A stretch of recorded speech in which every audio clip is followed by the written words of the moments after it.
विधानसभेचा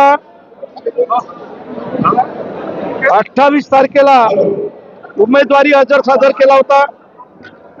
पक्षाचा आणि अपक्ष असे दोन्हीही फॉर्म मी सादर केले होते। वेळेपर्यंत पक्षाची उमेदवारी मिळेल असं एकंदरीत चित्र निर्माण झालं होतं। या विधानसभेचे आणि या महाराष्ट्राचे सन्माननीय उपमुख्यमंत्री देवेंद्रजी फडणवीस साहेब जे उद्या परवा या राज्याचे मुख्यमंत्री होणार, त्यांनी मला शब्द दिला होता दोनदा की तुझी तिकीट मी फायनल केलेली आहे। त्याचीच वाट मी पाहत होतो।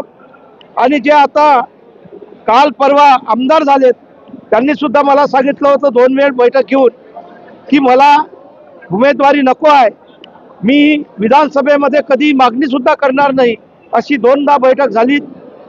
आणि या राज्याचे सन्माननीय प्रदेशाध्यक्ष चंद्रशेखरजी बावनकुळे साहेब यांनी 28 तारखेला तुझा फॉर्म मी भरून घेणार आणि त्यासाठी मी उपस्थित राहणार असे आशयाचं वक्तव्य केलं होतं। मला विश्वास दिला होता, परंतु मी विश्वासावर राहिलो आणि तो माझा निश्चितच विश्वासघात ठरलेला आहे।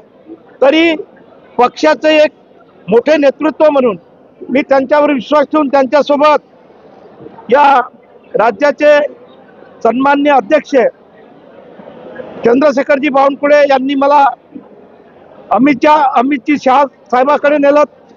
एक तास चर्चा झाली आणि त्या माध्यमातून माझं समाधान झालं आणि तिथूनच 28 तारखेला जो फॉर्म भरला होता तो 4 तारखेला मी मागं घेतलेला आहे।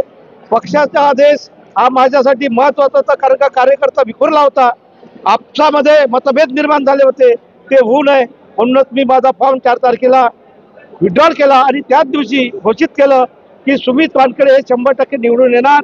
ज्या 17 सभा मी घेतलेल्या आहेत त्या सभेमध्ये सुद्धा पोट तिडकीनं सुमित वानखेडे हे 100% 110% निवडून येणार। तरीही माझ्यावर काही चुकले कार्यकर्ते ज्यांचा समाजासोबत संबंध नाही, जे कधी निवडून आले नाही, निवडून येण्याची पात्रता सुद्धा नाही, अशा दारूबाज कार्यकर्त्यांनी माझ्या तक्रारी केल्या आणि त्यातूनच माझी अवस्था खराब झाली।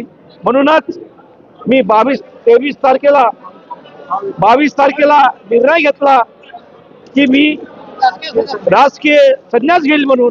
त्या भावनेतून तो राजकीय संन्यास घेतल्यानंतरच आज हा मोठा मेळावा कार्यकर्त्यांनी स्वतः या ठिकाणी उपस्थित केला आणि आजची तारीख 25 आहे म्हणून मी हा जो निर्णय घेतलेला आहे राजकीय संन्यासाचा, तो आज कार्यकर्त्यांच्या उपस्थितीमध्ये हजारो कार्यकर्ते या ठिकाणी उपस्थित आहेत, त्यांच्या उपस्थितीमध्ये मी आज मागं घेतो आहे आणि पक्षाचं काम 100% पुन्हा सुरू करणार आहोत। धन्यवाद।